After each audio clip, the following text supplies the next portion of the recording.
name's Selena Vries, and I'm a registered dietitian living with celiac disease. And in my practice, I specialize in the dietary management of celiac disease and digestive health symptoms. The services that I offer in my practice are virtual in nature. So I have many clients in BC as well as some across Canada, and I offer one-to-one virtual consulting, so for celiac and digestive health clients. I also have an online group chorus for newly diagnosed celiacs as well as for individuals who are still struggling on the gluten-free diet. And then one of my favorite things that I offer every summer in Kelowna BC is a celiac kids camp. And what does that entail for your group program?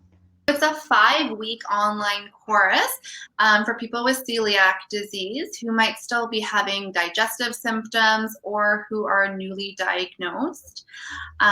So that's a program where we meet weekly. Again, it's all online. So we do a 1-hour video type of conference webinar platform. And then there's about, well, I like to call it homework every week for clients to complete. And after the 5 weeks, the program is over. But you have access to myself in a private Facebook group to ask questions on what we cover throughout the program. There's 5 weeks of content. It basically covers label reading for celiac disease, nutrients of concern for people with celiac disease, identifying potential nutrient deficiencies for people's individual symptoms. And then we talk a little bit about brand name food items that are safe for people with celiac. And then we end off with some really practical advice in terms of meal planning and baking gluten-free. Okay, so it's like a celiac 101. Yeah, pretty much. We have the Celiac Kids Camp. It happens in July of the summer.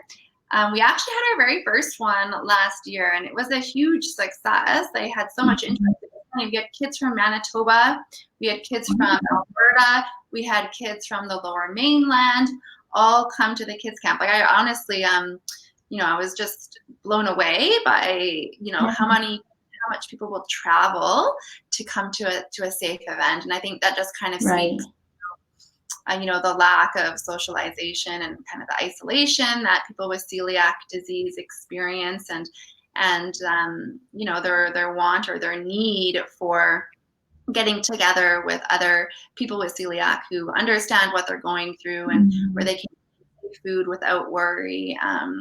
You know, it was an amazing experience last year to see the kids' reactions when they ate food, and safe food. When I asked for feedback from the kids from the Celiac Kids Camp, you know, they're aged, the average age was probably 8 and 9 years old. But their favorite thing about the Celiac Kids Camp, their response was being able to eat safe foods with their friends and not have to worry. You know, and that coming from an 8 or a 9-year-old, that's pretty deep, right? And, you know, not having to worry about the food and having a really wonderful experience. And that definitely, you know, makes me want to keep on offering this as a service. I think you touch on a really important point when people are living with like food intolerance or restriction, is helping them find the confidence to be able to choose safe foods, right? And a lot of the things out there are on restriction and like not being able to eat this or that, but there isn't a lot of tools out there to help people find foods that they can actually enjoy and make eating fun again for them. Really, you know, it's not really touched upon piece is eating safe foods in group settings or outside of the home. And, you know, one thing that why I tried to start this camp in the first place was clients coming to me, and kids in particular, you know, families having trouble getting their kids included in things like birthday parties, school events, and events outside of the home. And so that's where the idea of the kids camp was originally sparked. Do you mind telling us a story of a memorable client that you have, and how you have helped her as a dietitian? Yeah, so I mean, I have a really wonderful client that started off in my celiac support group. So she came for a couple of years before we started working together one-on-one. And, one of her biggest struggles was elevated celiac antibodies that were not decreasing. So when somebody is diagnosed with celiac, it's one of the screening tests is looking at your tissue transglutamase antibodies. And those are typically high. And over the course of a few years, we expect those to go to normal. But hers weren't. They were staying elevated. And so there's lots of reasons for continued elevated antibodies. And so we started to work with each other. And one of her biggest struggles was staying safe in terms of cross-contamination with traveling. And she traveled quite a bit. And, she was doing a lot of the things correctly. We ruled out some of the more medical causes that could be contributing to elevated TTG. And she was strict, certified gluten-free products only, 100% gluten-free kitchen, making her own food all the time, didn't eat out. And so when we looked at her traveling and eating out, we looked at modifying her kitchen workspace, looking at using only, clean and perhaps bringing her own cutting board, knives, utensils, looking at the types of wash rags, tea towels that she was using in those shared kitchens and modifying that. And in addition to that, she had to food journal for 6 months. Looking at the brand names of foods that she was using, the amounts of foods that she was using, how those foods were prepared, so what type of kitchen equipment she was using, and digestive symptoms. And we did this intervention, it continued with no eating out for 6 months. And at 6 months, we retested her tissue transglutamase, or TTG antibodies, and they were now below 3, which is the lowest threshold that allows them to test. So they were above 100 when we started working together.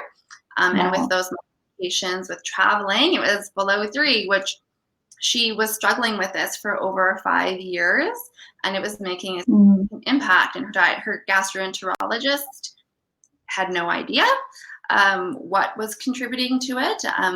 She found the support group and myself on her own. And so it was an amazing story on how little and how cross-contamination, like just little tiny things can contribute to those elevated TTGs. So yeah, she's low TTG now and feeling great and really happy with herself. And I couldn't be more proud of her. Why it's so important for celiac to find out all these hidden sources, and what does that mean in terms for their health, and why it's so important for them to be avoiding gluten for life? Celiac disease, requires a gluten-free diet for life. Elevated antibody or continued elevated antibodies can contribute to chronic inflammation in the body. And we know that chronic inflammation can affect all body systems. So in celiac disease, even before we're diagnosed, we know that when you continue to eat gluten or your antibodies are continued to be elevated, we can get full body-wide symptoms. And over time, that can lead to either an additional autoimmune disease or, of course, make you feel uncomfortable with the symptoms you might be experiencing. Like low energy, fatigue, brain fog, numbness, tingling, neurological problems, headaches, migraines, all of these things that people can experience can be fixed with a strict gluten-free diet, and more importantly, is a nutritious gluten-free diet. And that's the other part of consulting a dietitian, right? Making sure that you're getting all the nutrition despite all the restriction. And sometimes that can be tricky. Yeah, it can definitely be tricky. There's so many things to think about with gluten-free, right? It seems so simple. I remember when I was first diagnosed, it was, just start a gluten-free diet. And being a dietitian, I was kind of lucky, but then living the gluten-free diet, it's a totally different world, right? And there are so many things to think about when somebody still continues to feel unwell or other conditions start to pop up. So yeah, a nutrition expert, a dietitian is so pivotal.